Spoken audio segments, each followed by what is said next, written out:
नमस्कार, स्वागत है आपका एबीपी गंगा पर। आप देख रहे हैं प्रदेश एट 360। आपके साथ मैं हूं लवी गुंबर। आइए खबरों के सफर का आगाज करेंगे और शुरुआत लखनऊ से।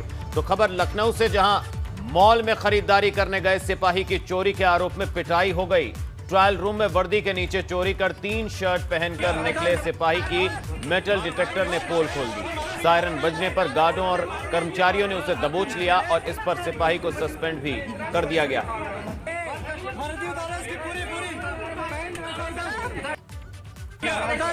लखनऊ से सिपाही की पोल खोलती है तस्वीरें सामने आ रही हैं। सिपाही की पिटाई की तस्वीरें आप देख रहे हैं। अब पिटाई क्यों हुई ये भी आपको बताते चलें। दरअसल ये सिपाही एक मॉल में चोरी करते पकड़े गए। इन्होंने ट्रायल रूम में 3-3 शर्टें पहनी और उसके बाद अपनी वर्दी पहनकर वहां से निकलने लगे और ऐसे में एग्जिट पर जो सायरन लगे होते हैं वो बज गए, जिसके बाद इनकी पोल खुल गई। इनकी चोरी की पोल खुलने के बाद इनकी पिटाई कर दी गई।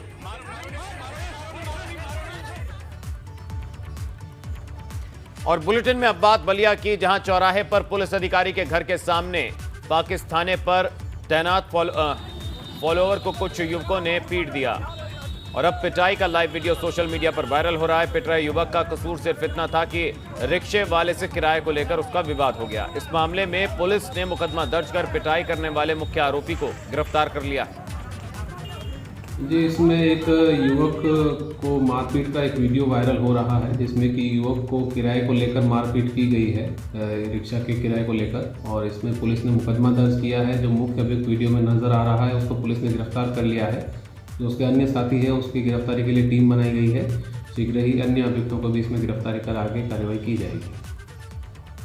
और अब खबर बरेली से, जहां महिला के साथ मारपीट का वीडियो वायरल हुआ है। वीडियो में महिला के साथ लाठी डंडों से पिटाई हो रही है और पुलिस ने महिला को पीटने वालों के खिलाफ एनसीआर लिखी है।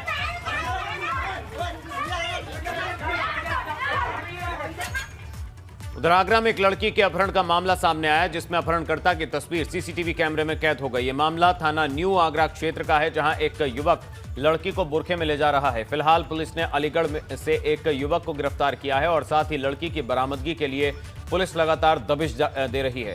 खबरों के मुताबिक लड़की ताजगंज की रहने वाली है और दयाल बाग में अपने रिश्तेदार के साथ दवा लेने गई थी और आरोपित मेहताब पहले भी इस लड़की को अगवा कर चुका है।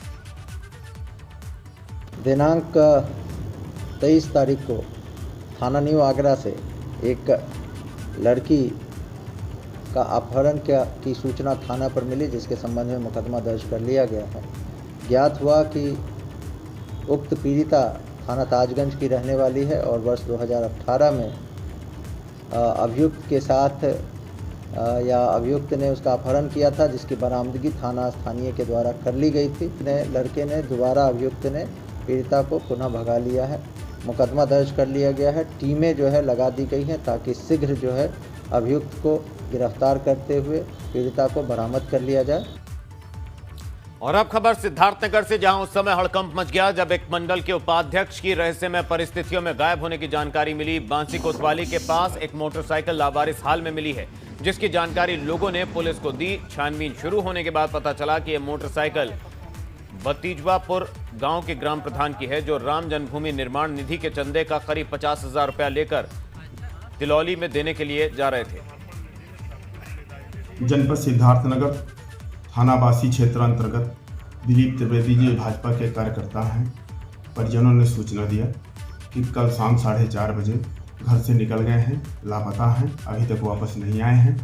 सूचना मिलते ही तत्काल परिजनों के साथ तलाश जारी है। जहां परिजन बता रहे हैं वहां कई टीमें बना करके साथ में तलाश जारी की। वहीं गैंगस्टर घोषित किए गए पूर्व बाहुबली सांसद अतीक अहमद के खिलाफ आज एक बार फिर प्रयागराज विकास प्राधिकरण ने ऑपरेशन नेस्तनाबूद के तहत करेली इलाके में अतीक अहमद के करीबी और उसके गैंग के सदस्य मोहम्मद असाद की 3 मंजिला निर्माणाधीन पर बुलडोजर चलवा दिया। कार्रवाई शुरू होने के कुछ ही देर के बाद असाद का आलीशान मकान ताश के पत्तों की तरह गिरकर मलबे में ढेर में तब्दील हो गया। कार्रवाई के दौरान मकान के मलबे का एक बड़ा हिस्सा वहां लगी एक जेसीबी मशीन पर आ गिरा। मोहम्मद असाद अतीक गैंग का सक्रिय सदस्य होने के साथ ही खुद भी अपराधी है, जिसके खिलाफ कई मामले दर्ज हैं। असाद ने करेली इलाके में 300 स्क्वायर गज में यह आलीशान मकान बनवा रखा था।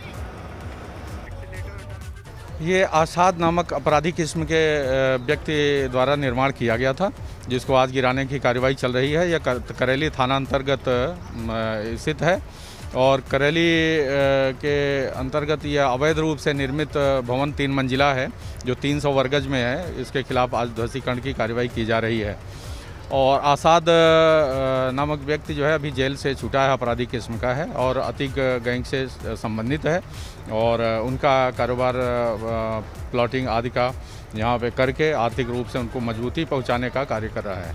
और अब बात शूटर गिरधारी एनकाउंटर मामले से जुड़ी। एनकाउंटर को लेकर पुलिस अधिकारियों पर एफआईआर होगी। सीजेएम कोर्ट ने केस दर्ज करने का आदेश दिया है और कोर्ट ने सरबजीत सिंह की याचिका पर यह आदेश दिया है। आपको बता दें कि विभूति खंड में पुलिस कस्टडी से भागने के दौरान एनकाउंटर में गिरधारी मारा गया था। अजीत सिंह की हत्या के मामले में गिरधारी नामजद था।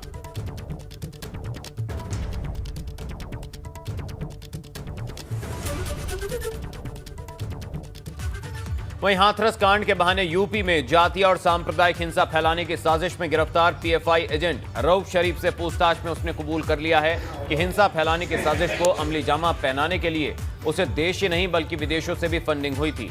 एसटीएफ और एटीएस को कई अहम जानकारियां दी हैं उसने। 5 दिन की पूछताछ में एसटीएफ और एटीएस को विदेशी फंडिंग समेत कई अहम जानकारियां मिली हैं। पूछताछ में रऊफ ने बताया, जानकारी जो प्राप्त हुई है उससे हम आगे कार्रवाई करेंगे। कई पीएफआई के कई नए मेंबर्स के बारे में जो अभी तक जिनकी जानकारी नहीं थी उनके नाम भी प्रकाश में आए हैं। रऊफ की अब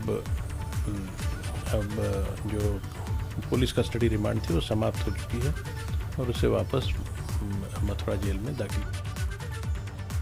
और अब बात लव जिहाद से संबंधित विधेयक की, जो अब विधान परिषद से भी पास हो चुका है। विधान परिषद में जब यह विधेयक रखा गया तो उसे लेकर सपा के सदस्यों ने काफी हंगामा किया। विधेयक की प्रतियां सपा के सदस्यों ने सभापति पर फेंक दी।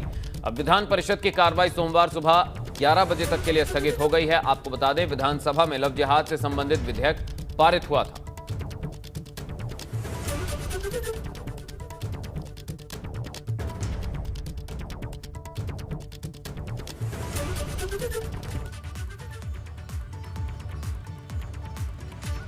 और इसमें कोई ऐसी आपत्तिजनक बात भी नहीं है। ये किसी धर्म विशेष के लिए नहीं है कि ना केवल मुसलमान के लिए है, ना केवल हिंदू के लिए है। ये हिंदू, मुस्लिम, सिख, ईसाई सभी के लिए है। अगर कोई हिंदू धर्म परिवर्तन कराता है किसी मुस्लिम का, तब भी वो उतना ही दंड का पाता है जितना कोई मुस्लिम किसी हिंदू या सिख या ईसाई का धर्म अंतरण कराता है, तो वो भी जो विधिक प्रक्रिया बगैर अपनाए कराता है। ऐसे स्वेच्छा से कोई करता है तो उसके बारे में विधेयक की कोई आपत्ति नहीं है। विरुद्ध धर्म परिवर्तन प्रतिषेध विधेयक 2021, इस पर हमारा सारे जो हमारे साथी हैं और नेता प्रतिपक्ष श्री अहमद हसन जी, पार्टी के प्रदेश अध्यक्ष श्री नरेश उत्तम जी, सबका इस पर है लिखा हुआ और ये दिया उन्होंने नहीं माना और अग्राह्य कर दिया। बहुमत का जो हमारा विधान परिषद में संख्या है उसकी आवाज़, उसका नोटिस नहीं लिया। उधर सोशल मीडिया और ओटीटी प्लेटफॉर्म पर परोसी जा रही सामग्री को लेकर जारी बहस के बीच आज केंद्र सरकार ने ओटीटी प्लेटफॉर्म और सोशल मीडिया के लिए गाइडलाइंस जारी कर दी हैं। सूचना एवं प्रसारण मंत्री प्रकाश जावड़ेकर और कानून मंत्री रविशंकर प्रसाद ने एक प्रेस कॉन्फ्रेंस करके गाइडलाइंस की जानकारी दी। नई गाइडलाइंस के मुताबिक सोशल मीडिया प्लेटफॉर्म को किसी भी आपत्तिजनक कंटेंट की शिकायत होने पर उसे हटाना होगा। Welcome to do business in India, इसकी हम तारीफ करते हैं। व्यापार करें, पैसे कमाएं और सोशल मीडिया पर ऑर्डिनरी इंडियंस को आप मजबूत करें, आपका स्वागत है। I let me repeat, it is very important that the social media users running into crores should also be given a proper forum for resolution of their grievances within a time-bound manner against the abuse and misuse of social media. Web series तांडव के खिलाफ दर्ज FIR के मामले में OTT platform Amazon prime की India head Aparna पुरोहित को बड़ा झटका देते हुए हाईकोर्ट ने अपर्णा पुरोहित की अग्रिम जमानत की अर्जी को खारिज कर दिया है। हाईकोर्ट ने तांडव वेब सीरीज के कंटेंट पर नाराजगी जताते हुए टिप्पणी की है कि अभिव्यक्ति की आजादी के नाम पर हिंदू देवी देवताओं का अपमान नहीं किया जा सकता। कोर्ट ने अपनी टिप्पणी में कहा कि सभी धर्मों का सम्मान संविधान निर्माताओं का उद्देश्य था। हाई कोर्ट ने 4 फरवरी को अपर्णा पुरोहित की अग्रिम जमानत की याचिका पर सुनवाई के बाद फैसला सुरक्षित रखते हुए अपर्णा पुरोहित की गिरफ्तारी पर रोक लगा रखी थी। अपर्णा पुरोहित पर वेब सीरीज तांडव के जरिए हिंदू देवी देवताओं के अपमान और हिंदुओं की आस्था के खिलाफ खिलवाड़ के आरोप में गौतम बुद्ध नगर में एफआईआर दर्ज है।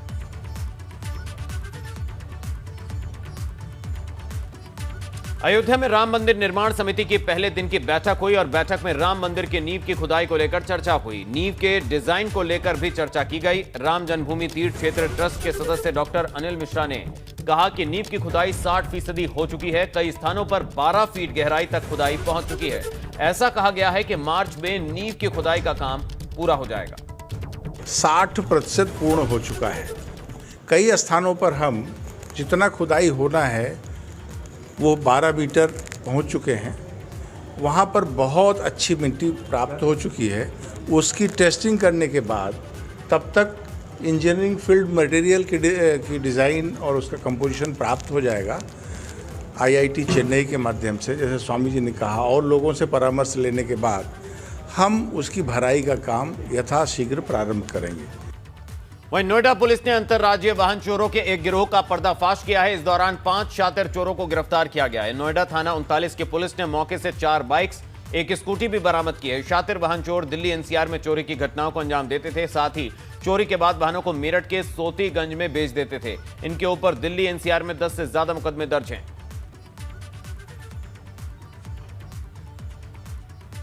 वहीं औरैया के बिधुना एसडीएम पर धोखाधड़ी का मुकदमा दर्ज हुआ है। यह मुकदमा एसडीएम राशिद अली समेत 5 लोगों पर देहरादून में दर्ज हुआ है। यह मामला तब का है जब राशिद देहरादून में तहसीलदार के पद पर तैनात थे। उस समय फर्जी दस्तावेजों पर जमीन बेची गई थी, जिसे लेकर डालनवाला कोतवाली में केस दर्ज कराया गया था।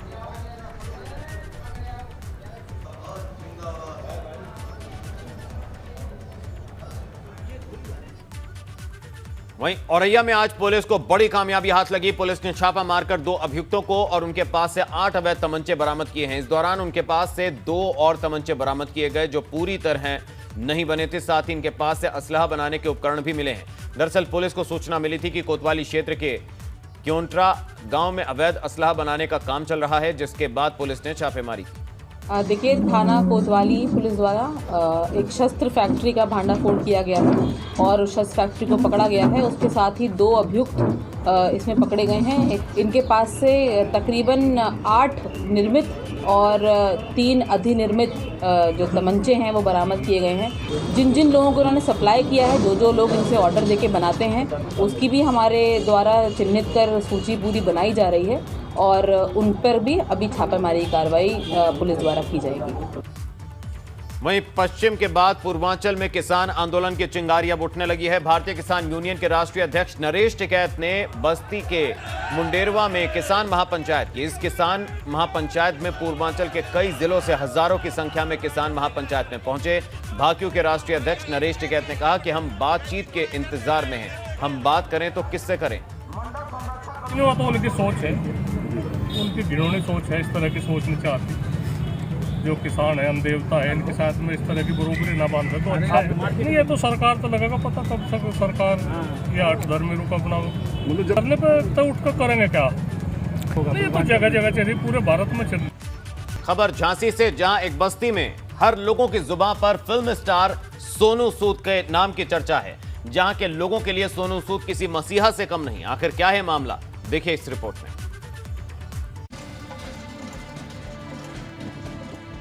इस हैंडपंप से सिर्फ जल नहीं, समझ लीजिए कि इनके लिए तो जीवन प्रवाहित हो रहा है। आखिर कल तक जिन लोगों को पानी के लिए दूर दूर तक भटकना पड़ता था, आज पानी इनके दरवाजे तक पहुंच गया है। और वो भी एक नहीं, 2-2 हैंडपंप के जरिए। और इसका जरिया कोई सरकारी योजना नहीं, बल्कि इन दिनों रील की बजाय रियल हीरो बने सोनू सूद है। जी हाँ, वही सोनू सूद जो लॉकडाउन के समय से किसी भी जरूरतमंद के लिए मानो कोई देवदूत हो। अर्जी लगाया और मुराद पूरी। पहले यहाँ भारी भरकम मशीनों के जरिए हैंडपंप लगवाया और अब हैंडपंप का एक झटका लगते ही पानी की धारा फूट पड़ती है और फिर इनके चेहरों से मानो खुशियों का फवारा फूट रहा हो।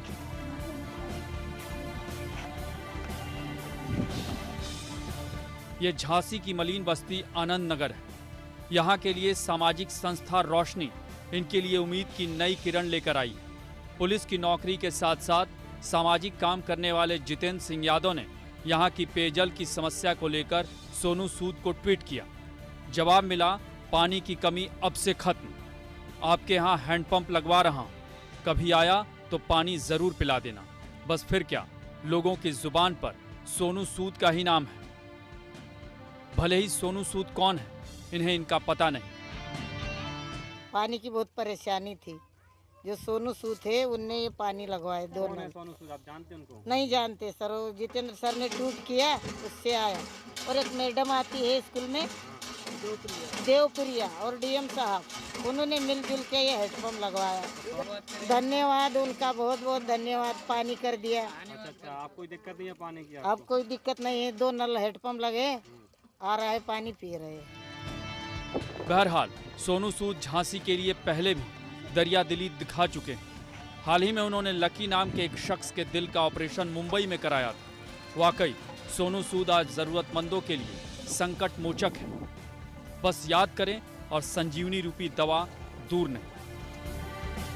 झांसी से एबीपी गंगा के लिए चंद्रकांत सिंह यादव की रिपोर्ट।